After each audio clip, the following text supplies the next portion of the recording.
कांग्रेस भी यूपी में अपना वजूद बचाने में जुटी है। इसी को लेकर R9 टीवी संवाददाता भावना अरोड़ा ने यूपी कांग्रेस के प्रदेश अध्यक्ष अजय कुमार लल्लू से खास बातचीत की।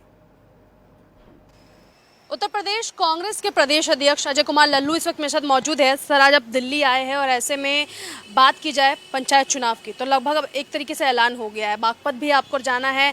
कई मुद्दों को लेकर लगातार हम देख रहे हैं कि प्रियंका गांधी वाड्रा भी ट्विटर के जरिए बोलते हुए नजर आ रही है। ऐसे में पंचायत चुनाव में किसानों का मुद्दा कितना अहम रहेगा? देखिए, प्रियंका गांधी जी जो हमारी राष्ट्रीय प्रभारी हैं वो ज़मीन पर भी लगातार संघर्ष कर रही हैं।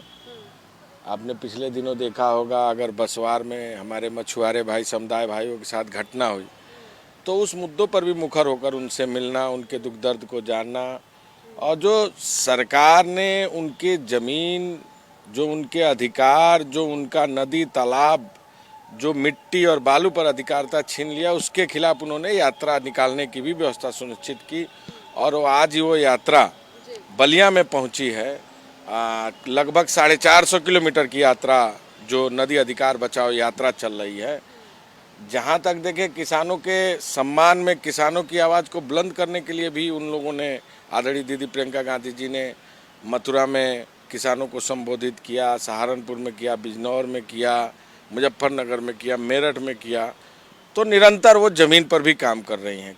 लेकिन लल्लू जी, क्या लगता है अखिलेश यादव प्रियंका गांधी की तर्ज पर चल रहे हैं कि जब प्रियंका गांधी पहुंचती है सहारनपुर, जो कि पश्चिम का द्वार कहा जाता है, ऐसे में अखिलेश यादव रामपुर पहुंच जाते हैं, जो कि पश्चिम का एक बड़ा हिस्सा माना जाता है। और वहीं अगर देखा जाए तो महापंचायतों की हम बात करें तो अखिलेश जी मथुरा भी पहुंचे महापंचायत करने।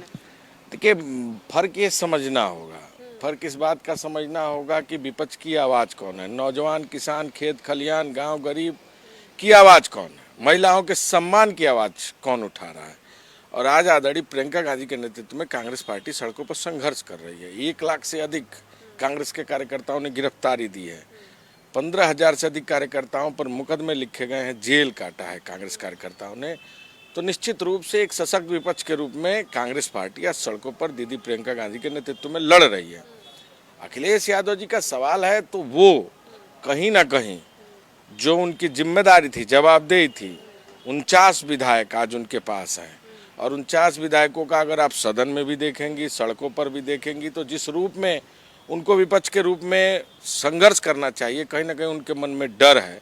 और जितना भाजपा छोड़ती है उतना ही बोल पाती है। क्या लगता है यहाँ पे लेडी सिंघम के तौर पे देखें प्रियंका गांधी वाड्रा को? क्योंकि कहीं ना कहीं एक मायावती जहाँ एक तौर पे नजर आती है दलितों के वोट्स आते हुए, तो वहीं दूसरी तरफ यादवों से लेकर मुस्लिमों का एक बड़ा वोट बैंक जो है यानी कि अखिलेश यादव, यानी कि यादवों की तरफ नजर आता है। कांग्रेस के लिए मुश्किल कहाँ पड़ेगी उत्तर प्रदेश में?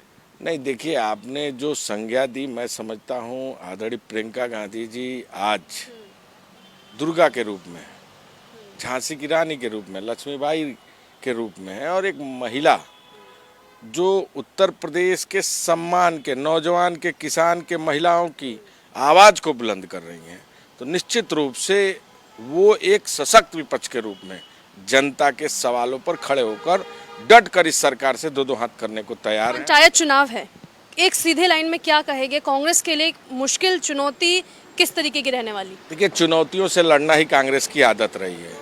और मैं समझता हूं कि पंचायत चुनाव में पहली बार आदरणीय प्रियंका गांधी के नेतृत्व में सभी सीटों पर कांग्रेस पार्टी लड़ेगी। पिछले समय में बैठकें भी हुई और घोषणाएं भी हुई। चलिए, अजय कुमार लल्लू को सुन रहे हैं, बड़े सीधे शब्दों में कह रहे हैं कि पंचायत चुनाव का अगर जिक्र किया जाए तो यहाँ पर प्रियंका गांधी दुर्गा के रूप में नजर आ रही है। लेकिन अगर वहीं देखा जाए तो तमाम विपक्ष भी एकजुट हो चुका है। और ऐसे में सबसे बड़ी समस्या ये है कि पंचायत का चुनाव आखिर किसके नाम होगा। कैमरा पर्सन शमशाद के साथ मैं भावना।